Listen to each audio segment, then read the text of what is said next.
The sun sagged low over the Texas plains, spilling fire across the sand. Clara Hensley rode alone, her hat pulled low, the creak of saddle leather her only companion. The wind carried ghosts, her husband's voice, the cries from a raid long ago, echoes she could never bury. She'd promised herself she'd never help a Comanche, never trust their kind again. Yet today the land whispered differently. A faint cry drifted from the ridge, a sound too soft for wind, too human for peace. Clara froze, heart hammering. She dismounted, boots sinking into dust, every instinct warning her to walk away. But the sound came again, weaker now. She knelt, clawing at the earth with trembling hands until the dirt gave way to flesh, a man's hand, bloodied and still twitching. Beneath him, a baby whimpered, half buried, clinging to life. Clara staggered back, caught between horror and disbelief. The man's skin was painted, his hair braided with beads. Comanche. Her breath caught in her throat. The child coughed, a tiny sound that cracked through her hate. She stared at them both, jaw tight, then cursed under her breath. "Damn fools," she muttered, digging faster. "Looks like fate just found itself a stubborn woman." Clara hauled the half-dead man and his child into her wagon, muttering curses at every jolt of the wheels. She told herself it was guilt, not mercy, that made her stop. But guilt had never made her hands shake like this.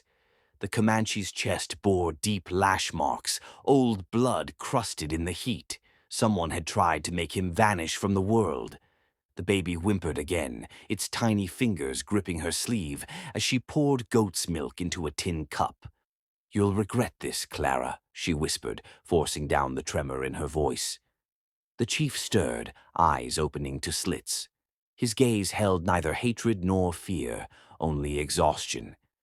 He touched his chest, then the child, murmuring words she didn't understand but somehow felt.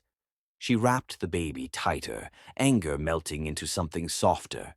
Then, from beyond the ridge, hoofbeats rolled through the night like thunder. Clara grabbed her rifle, eyes narrowing. Whoever buried them wasn't finished. She looked down at the man and child, their lives now tangled with hers, and drew a slow breath. "No one dies under my roof," she said, steadying her aim as the sound grew nearer. The night bristled with danger and fate refused to let go.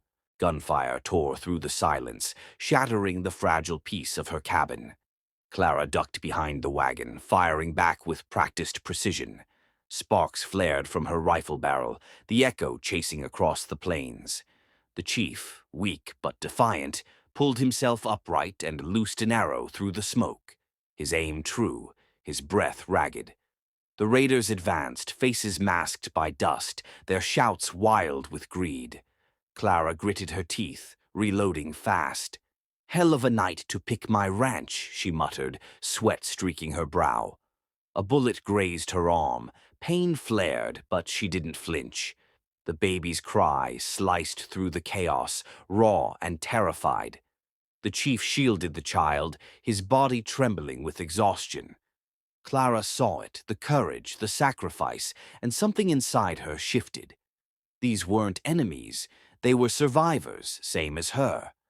She rose, firing the last round, her voice fierce as thunder.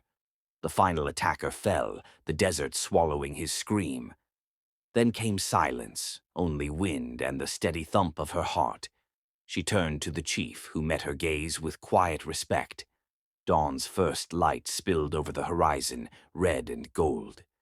"Reckon we're even now," she murmured, though her voice trembled with something like faith. Days later, the plains softened into green where the river carved its path through stone. Clara rode beside the wagon, the child sleeping soundly in her arms, the chief now strong enough to guide the horses. His silence no longer felt foreign.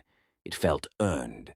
At the valley's edge, a small band of Comanche waited, faces wary, eyes glistening with recognition. The chief dismounted, bowing his head to her before lifting the baby gently from her grasp. The child fussed, then reached back toward Clara, a small, wordless farewell.